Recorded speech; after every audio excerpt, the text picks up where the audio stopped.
All right, you're very welcome along. It's Friday night. It is Ger with you all the way through until 10. Also with us, we've got Ronan Mullen. Ronan, good evening to you. Hi, Ger. And Michael McCarthy. Michael, how are you? Hello, folks. It has been one of those weeks where there has been endless news, and the news keeps on coming. Casemiro to Manchester United.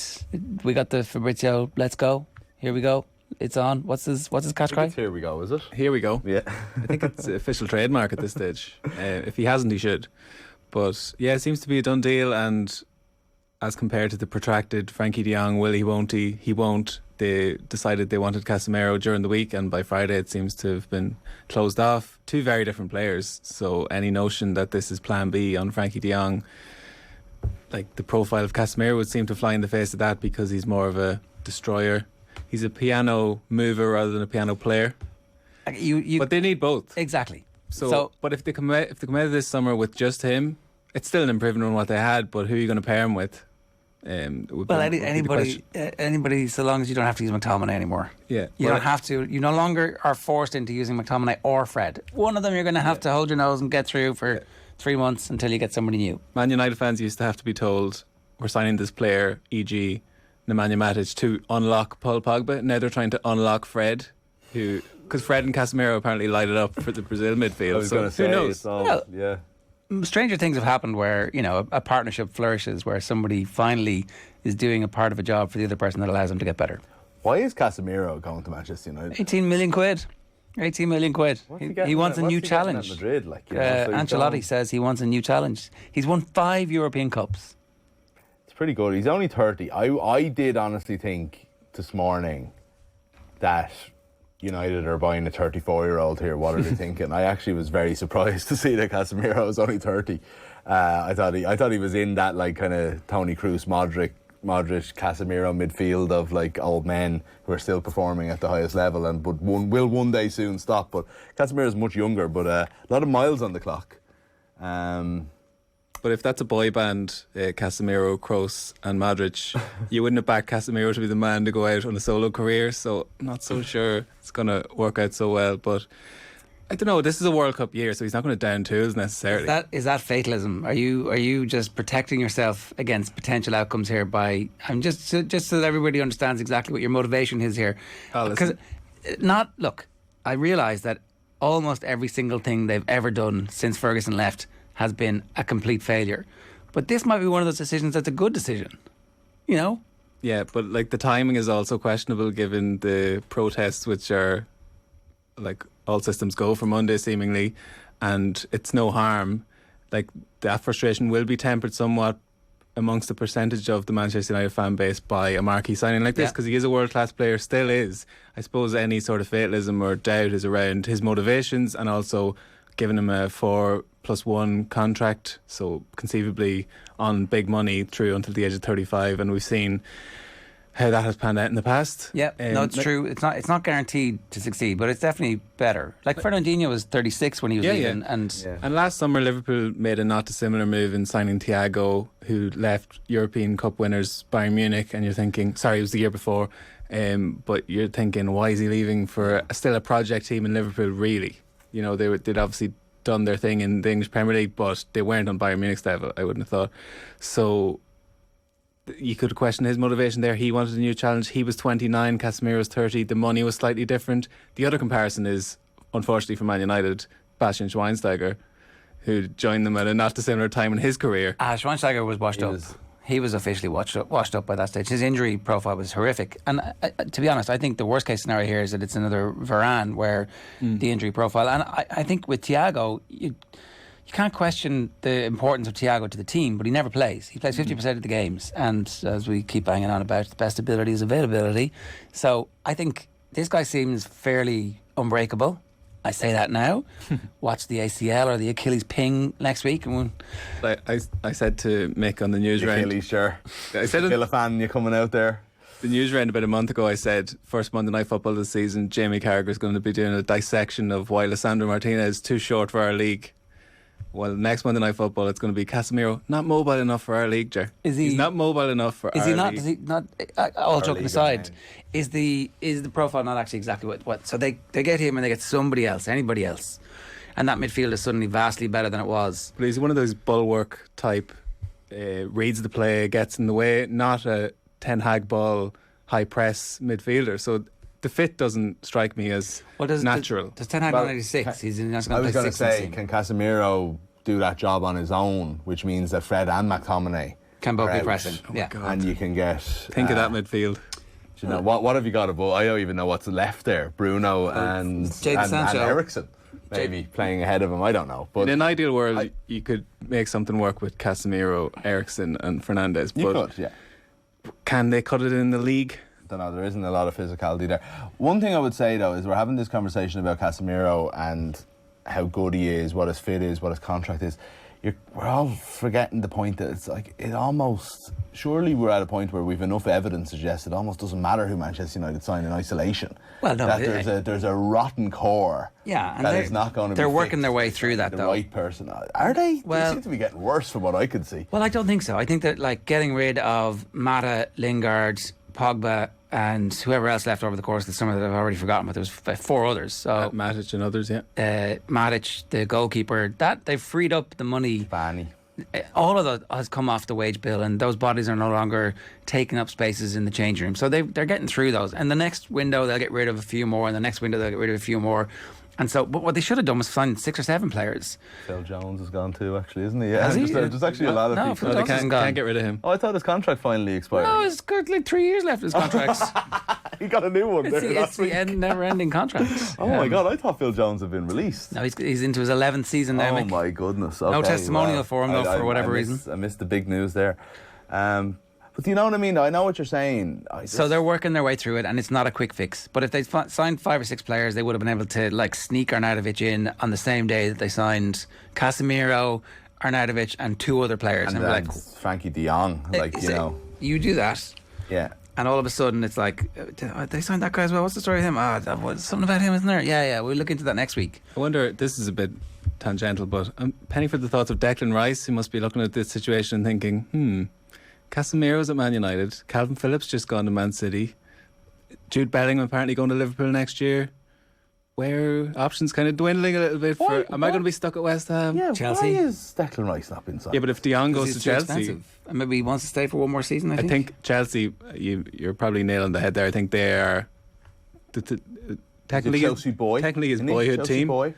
So they got rid of him, though, didn't they? exactly. Yeah, So as a kid, though, I think he was like 13 or 14. Does he bear grudges? Who knows? Well, JT's his mentor, isn't he? Yeah, I think he wants but to if go to Chelsea go in and sign Frankie De Jong, then they're probably sorted in that position as well. So Well, those two could definitely play together. You'd think that they would complement each other quite well. Todd Bowley seems to be. Is it more that they've got Jorginho and Kante and a lot wrapped up in that? Well, that part of the Kante pitch obviously out already? for 6 weeks now. Again, best availability. They're going to get rid of him at the end of the season. I think Jorginho's 31 as well. So, there's change coming there. The situation at Chelsea is very interesting because it looks like Aubameyang is going to go. They're going to spend money to buy him. This is a player who was fired by Arsenal essentially not that long ago. Yeah, a rare bit of good business from Barcelona, it seems. Will the traffic towards Stamford Bridge be easier for him to navigate in his Batmobile than it was for him to get to the Emirates yeah. for the North London derby? I think it might suit West London a little bit better. Maybe he can live closer to the ground. They'd be more used to seeing a few Batmobiles around the place than they would up very in North London. Interesting turnover of players there at Chelsea, like very like for like departures and incomings. Anthony Gordon for 50 million and Everton turned it down. I'm like, you're not telling me Anthony Gordon's 50 million pounds better than Callum Hudson-Odoi or Christian Pulisic. Like, is there anything to be said for Tuchel doing some coaching here and maybe improving the players he's already got? Yeah, maybe he's falling out with those because it doesn't make that much sense, does it? Like, you would think that there's enough room and enough games for them to get good game time and for them to have a style of play. There must be something specific he likes about Gordon, but like, is Gordon going to have is he definitely going to back up everything he's already done with equally quality work? Or is there a possibility that's like a young player bursting in, not much tape on him, nobody knows how to deal with him, and then he moves around positions for a little while and everything, oh, this guy's amazing, but actually he's not. I that's, having watched him a good bit in the last few months, that's kind of how I feel. I don't know how great he is. I do know he has to get out of Everton because he's just, again, he is playing in a different position every time I see him play. His hair is getting more and more out of control. Needs to get out. Needs a manager who's going to put the arm around him. All of the important things. I don't know if Frank's going to do that in the right way.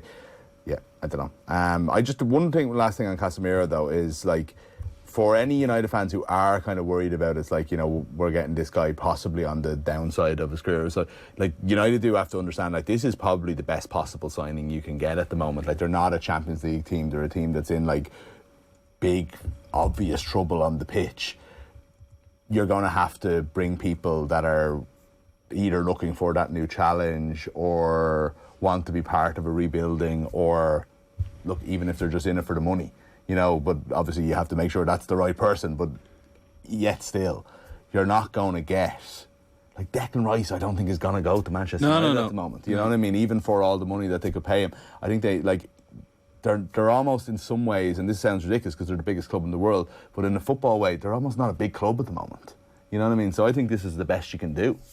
Not you, Manchester United. There's still 12 days left. There's still room for them to make some other big signings that will have a significant impact on how we think about the team and their ability to score goals and create chances. Like, there's still room for them to change a bit of the mood music with some good quality signings. If by some miracle they still sign Frankie de Jong and pair him with Casemiro, you're like, now you've got a world-class midfield there all of a sudden.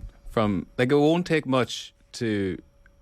Like the calibre of signings, to Mick's point, like, that is a world-class signing they've made there in isolation right now. It's the context around it which you'd be foolish not to like take into account, given that list of players Gary Neville flashed up on screen the other day. Is there a possibility that Varane gets fit and has a couple of seasons he plays well, and that actually what he's doing, Ten Hag is doing, is giving Harry Maguire enough rope so that it's like, look, we did our best, we coached him up, we gave him confidence, we told him he was world class, and he snagged the joint out 5 weeks in a row, and now we've got Varane in, and it's not a bad team. New left back. They've surely there's more in Jadon Sancho than what we've seen. I don't think Marcus so. Rashford I'm not sure. Ghost. I'm not sure about the Sancho thing. Weird one, isn't it? Well, I haven't seen it at Man United either, and there's been a lot of players like that. They don't suddenly come back into form, but you're thinking you're giving them one more chance under a new manager, and again, Marcus Rashford is a ghost at the moment. So I would take whatever money is on offer from PSG for Marcus Rashford. I would just take that. I take any money you can get in and go, this is going to be a season where we finish 12th, but that's fine because we have a plan and we're going to only recruit according to our plan, and every signing we make is going to make sense. It's going to take a little bit of time. But is it a case of like give up on everyone who was already there, slowly but surely? You don't do it all in one go. But like, I mean, we didn't make it out of August without reports about Manchester United players complaining about Eric Ten Hag not playing to their strengths. We didn't make it out of August. No, but if you think back to that team, we always talk about this, Klopp's first team, two of those players are still there, I think maybe three. And there are probably three players who will make it, who will survive if they turn this around into be a but it does need to be a cull, team, doesn't it, really? Yeah, absolutely. And the cull has started but not finished. The big games live on Off the Ball on Sunday. Leeds versus Chelsea kicks off at 2 o'clock. Stephen Doyle and Brian Kerr are on duty for that. And we have Newcastle against Manchester City. Richie McCormick and Kenny Cunningham on duty for that one. I have some hopes that Manchester City might, in the battle of the evil empires, that Manchester City might drop some points this weekend. Yeah, possibly. Yeah, I was saying this yesterday. It's in a weird way because it's obviously such a cloud hanging over this game with the ownership and whatever. But I haven't seen Newcastle. I'm kind of intrigued by them. I'm so surprised that they haven't gone all out and spent a load of money. But maybe continuity is actually a better option at this point. That they haven't done a Nottingham Forest on it. Poor Notts Forest. I really you can't say Notts Forest. Sorry, poor Nottingham Forest. I thought they were brilliant on Sunday. Actually, I'm kind of looking forward to seeing more of them. But the other game, is there a more random rivalry than Leeds and Chelsea? Like, they hate each other. Their fans do. And it's all based off one game. Is it? Yeah. In the 1970 FA Cup final. Okay, well, sorry, a long time ago. So a war started and has been maintained. A war started. It was a replay as well. So the most watched game in British football history, apparently. Is it? I think so, yeah. It's like who opens their egg, top or bottom. That's basically the issue here, is it? That's what you're saying? That's a Gulliver's Travels reference. I actually don't think I've ever had a more blank look on my face there, sorry.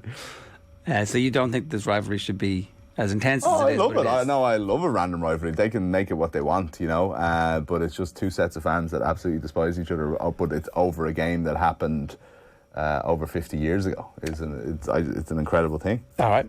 This is Friday Nights Off the Ball, and we have plenty more coming your way. We're going to talk about the athletics a little bit later on. It's been an incredible week for the sprinters. I was chatting a little bit earlier on about this on the hard shoulder. Like, you hope that this is an opportunity for other kids who are fast to get the chance to run, to see if they might be fast, to see if they could be elite. It's not. It's we've got better at talent identification, but we're still not the whole way there. And then also, who knows what the ceiling is for either of these. You just hope that they stay injury free and they reach whatever the potential can be. Yeah, and like certain sports Irish people are pigeonholed into, and sprinting would not be one of them. It's something that's pegged towards the Irish football team, that we don't produce fast players. So let's kind of knock that in the head. The next generation of players, next generation of athletes, there's no reason they can't compete at these levels. Have we had anybody fast since Gary Kelly? In football? Yeah. I can't think of anyone, actually. I think Barry Phelan was always the person in my head as the fast Irish player. You got Chidozie now, who's like lightning. Yeah. And who was the guy that played for Newcastle? And I'm talking in the 2000s here, and all the Irish players of the time would always earmark him as the quickest player in training. Stephen O'Brien? Stephen O'Brien? Alan O'Brien? Alan O'Brien. Yeah, we did have an Andy O'Brien who played centre back from. I think it's Newcastle. Alan O'Brien. Yeah, he ended up going to Hibs, I think. Alan O'Brien, lightning in training apparently. Yeah, didn't see it on the field though too much. No. Right. It was. Sorry though, just the one thing we were talking about a little bit about the sprinters this week as well. It's just how open and relaxed and honest and happy that they were in their interviews, both with us and like with David Gillick on TV. It's just class. Like, they're just, it's such a kind of a refreshing thing to see, because they're just kids, you know what I mean? And they're not warned to never give anything away in their life. And like, what harm is it doing? It's making the country fall in love with them, totally, as well as their performances are. So I think that's actually been one of the highlights of the week for me. Yeah. No, we'll hear from both of them a little bit later on the show. If you want to get in touch this evening, 53106 is the text number. Stay tuned. Coming up next, it's going to be the crappy quiz. The second last one ever. I don't know if everybody's aware that Owen Sheehan has dropped the bombshell this week. 100,000 views on Twitter, so he's happy enough for that. Is it the second last crappy quiz ever, Ger? Anyway, Owen is leaving to go travelling. That's the breaking news this evening, if you weren't watching OTB AM during the week. But he is the quizmaster, so who knows, how could we continue the quiz, Michael, without the quizmaster?